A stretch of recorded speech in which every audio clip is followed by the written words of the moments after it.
Hello YouTube, it's Louise, the Big Head Bookworm. Lovely to see you. Hope you're well. Hope you're having a good day, wherever it is you are and whatever it is you're doing. I hope wherever you are feeling the love on today, Mother's Day. It's Mother's Day in Great Britain, so I'm sending all the love out to everybody today. Today can be both a brilliant day and a difficult day. So yeah, sending the love out to you. Welcome back. Welcome back to my little part of the internet in the corner bedroom of our house, where I hold our virtual knitting group, our knitting, stitching, crafting, crochet group. Welcome, come back in, come in, sit down, grab yourself tea, grab yourself coffee, grab yourself a freshly squeezed orange juice. I won't be partaking. However, I will be having some of the green juice that I got up early to make us all, so that we would start the day with an infusion of goodness. I do love a green juice. Mine's a bit thicker because I blend it with avocado. So yes, there we are. If you don't like avocado, don't drink it. But other than that, come in, sit down. It's all non-alcoholic today. However, if you are watching this later in the day and you have yourself a cheeky beverage, I completely understand. But yeah, hello, welcome back. Hope you're well. Hope you're having a good day. Today is Mother's Day. Mother's Day here in Great Britain. It's a tricky day for some people. And so because of that, it won't be a particularly long yarn chat that I'll be doing today. I only have really one kind of thing to show you today, because there is only one thing I've been working on this week. And yeah, today's just a bit tricky for me. It's a wonderful day because I have my son, and he got, if you can hear any coughing, that's my boy. He's got a really nasty cough that's developed into a nasty cold. It's not COVID, he's been tested. Not that because I wouldn't invite you in if he had COVID. But so that's lovely. But I don't, my mum is no longer on this physical plane. I'm a pagan, so if you don't know that, I am actually a pagan. I have strong pagan beliefs, and I am a disciple of the goddess, which means I believe in the goddess as opposed to the god. I do have, in the pagan religion there is, or pagan beliefs, there is duality, so you believe in both the goddess and the god, and you believe in the lord and the lady, but I follow the path of the goddess.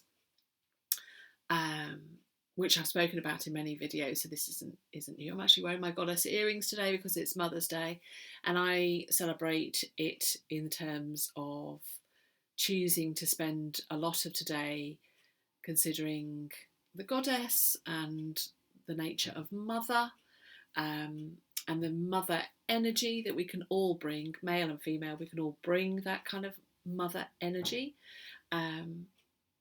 And we can recognise that energy in animals. We can sense that kind of mother feeling. It is I believe it is an intense energy that everybody responds to, either positively or negatively, but it is an intense energy, and I'm going to focus on that today.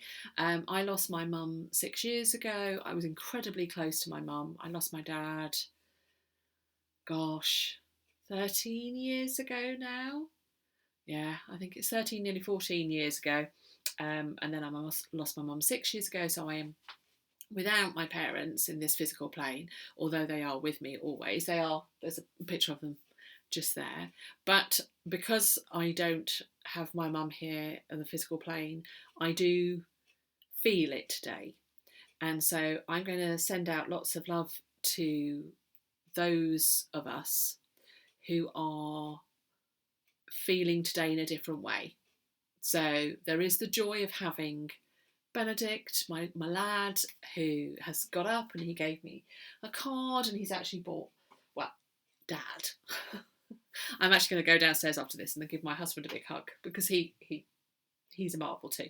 But he bought me this lovely ceramic burner, and the wax melts to go with it. How gorgeous are these? They look like, I said to the lad, this looks like kind of white chocolate. I don't particularly like white chocolate, but this looks lovely. It's got kind of glitter in there that must be possible to burn.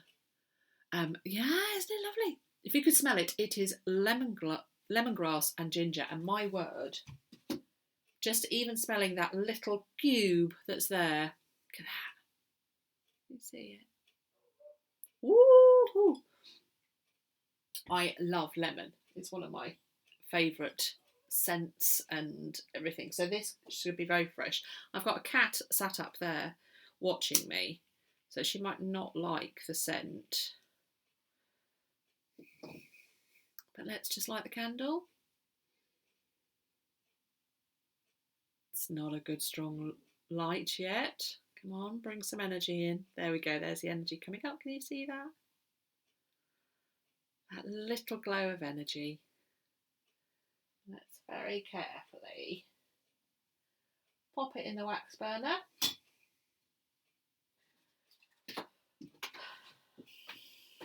Oh, I can't do that, never mind.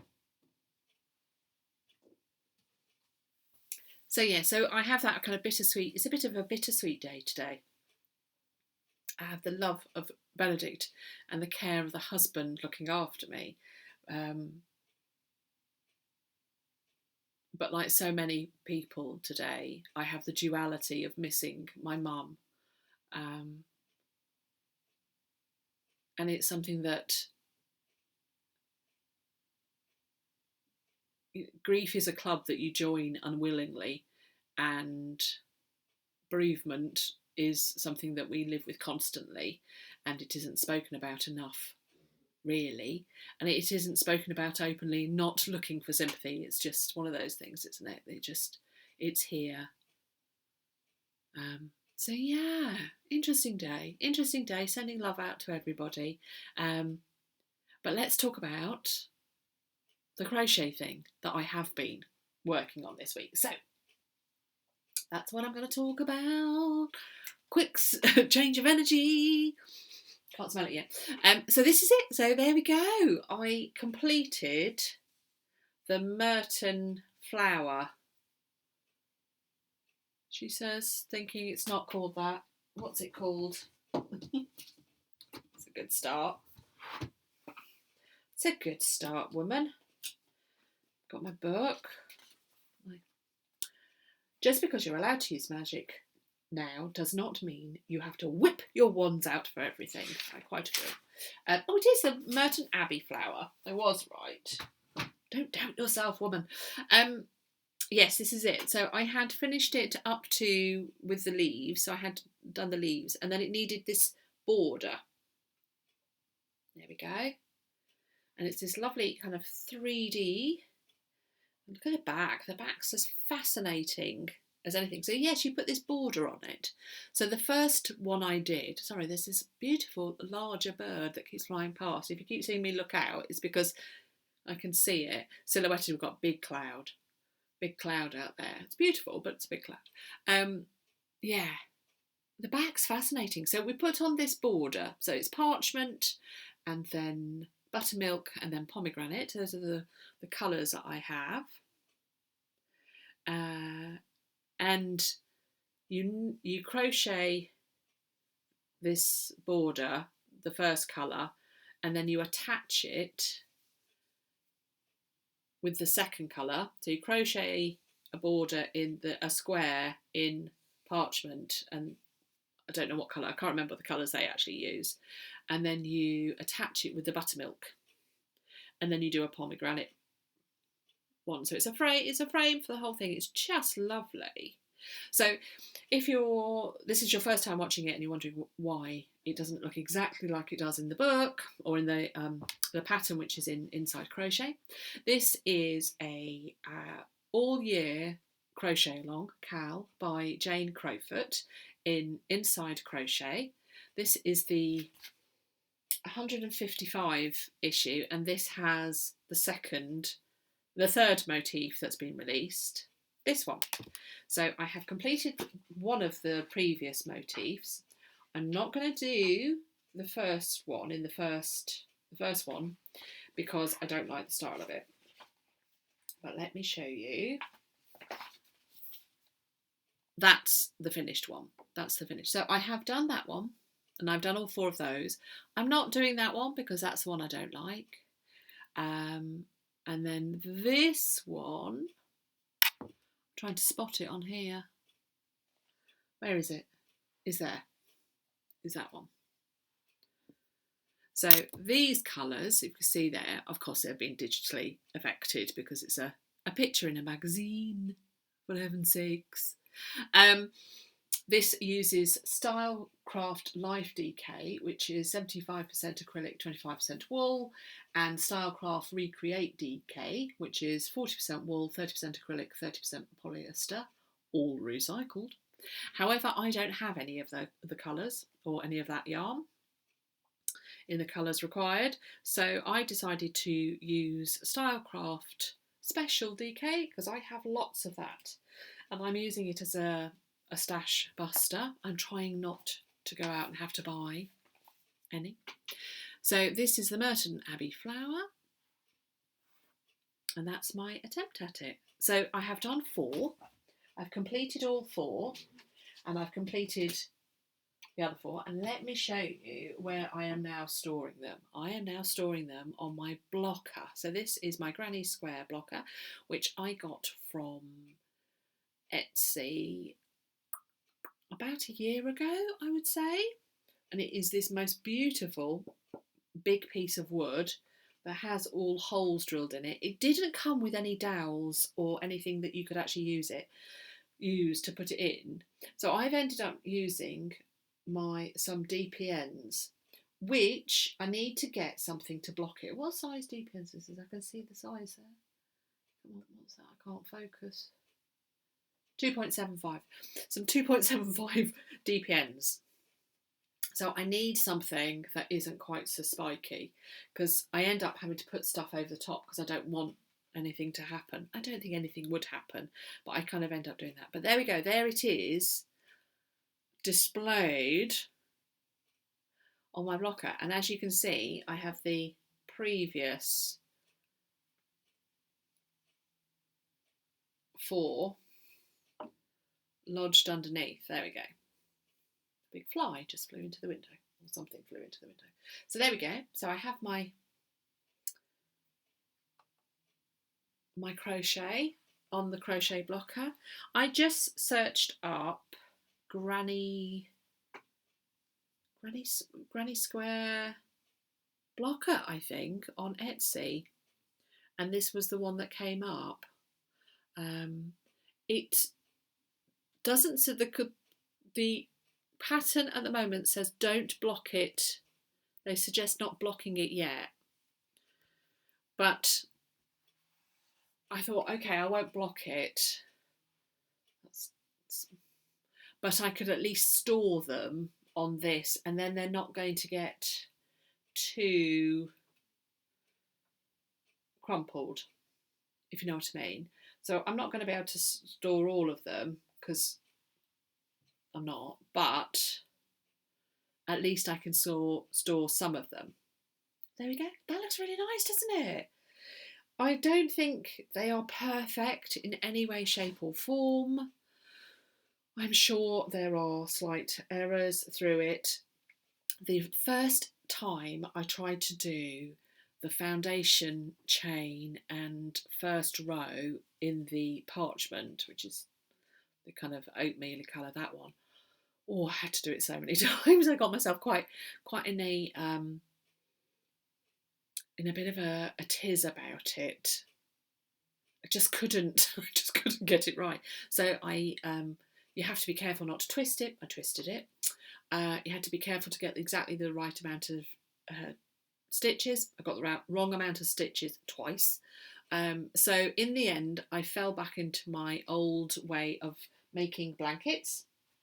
When I made blankets, I should pop that there.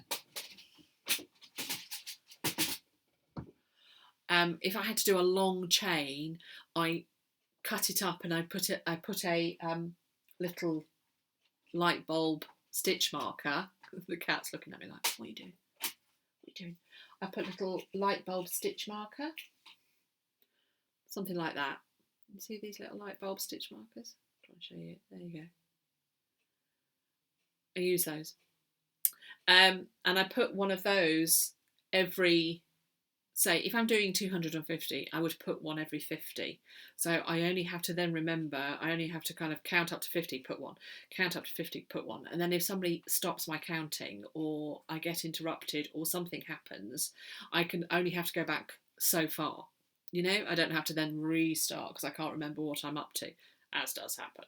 So it also, if I'm doing a pattern on something that's large, I will use these at the beginning, at the end of a pattern, so that I know if I'm going to do a pattern repeat. I couldn't say something. I put this in, I put these in, so I know if I go wrong, I only have to go back a little bit, or I can find it easier that way. So that's one of my tips. If you're going to do something that's long, something that's large, put it into chunks and use little stitch markers to truncate if you're going to have to go back, or you're going to have to rip back, or you're going to have to try and find an error. It's a lot quicker if you've put it into little sections and you can see where you go wrong, even if you don't need it for the whole of it. Once you've got into a flow of a pattern, you're fine. You can even see where your error is, and you can just go, oh, it's back there. You don't need to keep them all the time, but until you're in that flow, I think these little stitch markers help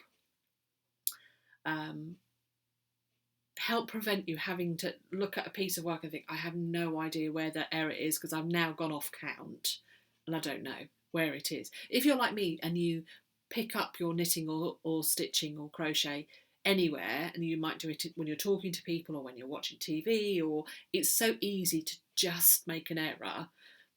We're human after all. And so these actually do prevent that becoming too confounding. We've all been there where we've gone, oh, where is it? I can't see where the problem is, but I've now gone off and I can see I'm off and I've got to peg back. So yeah, actually I'll show you this. I'll show you this little thing that I got. This can be my new thing. Look at this. Oh, I bought this off Amazon, and it is a little, and it's 250. Maybe it's not 250. 1, 2, 3, 4, 5. Yeah, it's 250 light bulb stitch markers in all these lovely colours, because I'm having to use so many in this pattern and it says to keep them in. So I'm like, fine, I'm gonna use all of these, and I'm finding them so useful, and they've got such lovely colours that it means that I can be that girl that has all 4 corners matching and doesn't use odd colours. I would love to be kind of good enough to use all that for one design. That might happen actually. I might go back and change them so that they're coordinated. Oh, lovely little moment there. Anyway, that's the 2 ones that I have done. The Moffat flower motif and the Merton Abbey flower motif.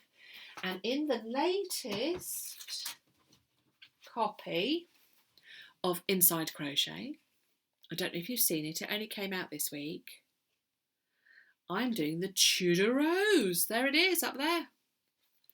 It's the Tudor Rose. Now, I've had a good flick through this magazine, and I have to say there are quite a lot of patterns that I really like the look of. Some of the editions I don't really, doesn't spark my interest, and I'm buying it because of the CAL. But actually, look at those. I'm really tempted to do those. Take a little break and have a go at those. Oh, so cute.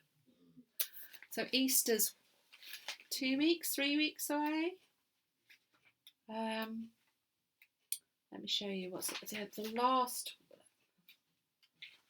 No, it's not that one. Some really cute. I must admit, I quite like that daisy chain cushion. I don't know whether I would have it in the house. I don't know whether it's my kind of thing. Look at that for bunting. The little houses. That is just adorbs. I mean, that picture's just lovely, isn't it? that kind of, gosh, I wish I had that in my house. These, where am I? You loaded. Roses basket set. They're lovely as well. Just really nice patterns in this this magazine. There's there's two nice jumpers. I don't think I would ever wear them, so let's be honest, I'm not going to, because I like the look of the rose sweater. I will never wear it. Well, I thought it looks beautiful, and they've styled it beautifully. Oh, can't show you the page 100. Well, let me show you those, because I'm really tempted to give these a go. Organic play veg. Toft, they've released lots of vegetables and flower patterns and kits, haven't they? And so obviously this is Inside Crochet getting in on the act. Do I blame them? No. They're very cute. They're very cute. I'm very tempted by those. Very tempted by those. Anyway, let me show you the Tudor. There it is. That picture. Oh my gosh. Is that not beautiful? I mean, I know it's a picture in a magazine, so it's very touched up, but that is just lovely. I love the pattern, and I like the border on that blanket. It's gorgeous, isn't it? So here we are. This is where I'm up to. I did this last night when we were watching Picard. What we're doing, I don't know if you're watching it. We can watch it on Prime. We haven't got Paramount, which is one of the streaming channels it's on, but it's also on Prime, and we are Prime members, so we can watch it on that. The husband was a serious Trekkie at one point, but there we are. I've done the first 3 rounds 4 times. Okay, that's not very good. Got some of them. I've made a little kind of blob thing. Can you see this? Actually, that's not a bad one. That's not a bad one. But this one, see, it's got a bit of a. I don't know what's happened there. It's obviously I've made a boo boo. That's going to have to be when I sew in the ends. I will pull that and get rid of that. Sometimes you just have to do a bit. That's a good one. Yeah. So I'm having to alter the colours again. It's a shame actually, because I really like the colours in this, but I'm not going to go out and buy it. I've changed the colours, and one of them, it does say copper, but I checked Stylecraft Life, and their copper is more this colour than the copper of Stylecraft DK. So this is actually spice, and it does seem, I don't know whether it's too light, but at the same time, I'm sure if I did the copper colour from Stylecraft, which I do have, it would be too dark, because there is this kind of interplay of light and soft, light and dark. Anyway, so this is what colours I'm going to go for. So as you see, what I do is I work out the colours that I'm changing, and then I put them in a line so that I can find it easy to do it. So I have, oh, you got these with the magazine. Botanical planters, wooden hanging loops. Let me show you the pattern. Sorry, I'm flicking from one thing to another, but it's that kind of day, I'm afraid. You don't come here for perfection, do you? You come here for a lighted candle and a magazine. There we go. So it's to help you do that. That's lovely, isn't it? Kind of tempted by that, especially in the bathroom. That would be nice, wouldn't it? Yeah. Anyway, going green. Yeah, some really lovely things in this magazine. So let's show you the colours. We have buttermilk, claret, which is this deep red. It's nice, isn't it? It's a lovely colour, that. Plum, which I've used, which is lovely. I like that colour as well. Spice. They use oatmeal, which is more kind of near the parchment colour, but I'm actually just substituting it with cream because I've got cream. This is khaki instead of olive. This is supposed to be avocado in Recreate, but I'm actually using meadow. And this is supposed to be blush in Recreate, or am I got that wrong? Blush in Recreate? No, wrong one. Yeah, but I'm using pomegranate. So there we go. So those are the colours that I'm going to use, and we'll just have to see how it looks. I'm hoping it looks nice. I think once it's in the whole big thing, you're not going to notice that the one colour's slightly not right, or yeah. I'm using my 4mm hook, which I really like. This ergonomic, so it's slightly shaped and it's really lovely to use. And there we go. There we go, friends. Oh, can you smell it? You can really smell the lemongrass in that. So hopefully next week I will have a finished Tudor Rose, and then I can leave it for a couple of weeks. I don't want to get behind on the CAL, and I'm seeing it all the time on Instagram, so it's inspiring me to do it. I haven't done anything to the one that I did a different colour with. I haven't done anything on that yet. So my aim this week is to finish this Tudor Rose, because I do like it and it would be lovely to have it completed. It won't look like that, but it'll look close to it. So I'll finish that and then have a go at something else, I think. I'm in the mood. I'm tempted to put another one of these pouches on the needles. This is actually what I've been carrying these balls in, you know, the next couple of colours. So I'm tempted to knit another one of these pouches, but using blues, because I have a lot of blues down here which I want to use up. So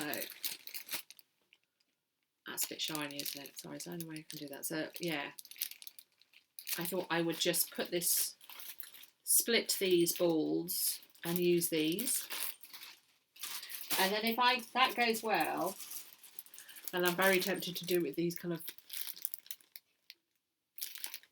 browns and oranges. Yeah, there we go. There we go, friends. That's all I'm gonna show you today. I have done quite well. I'm quite pleased with myself. I haven't worked on my tank top. Oh, did I work on my tank top? I did a little bit further, but I haven't done any more than that. So that's it. Yeah, I hope you've had a good crafty week, and you're having a good day today. And if at any moment you have any sad feelings or melancholy moments, know that I'm with you energetically and sending you lots of love, and you are always welcome here. Everybody is always welcome here. This has been lovely, YouTube. Let's do this again. Bye.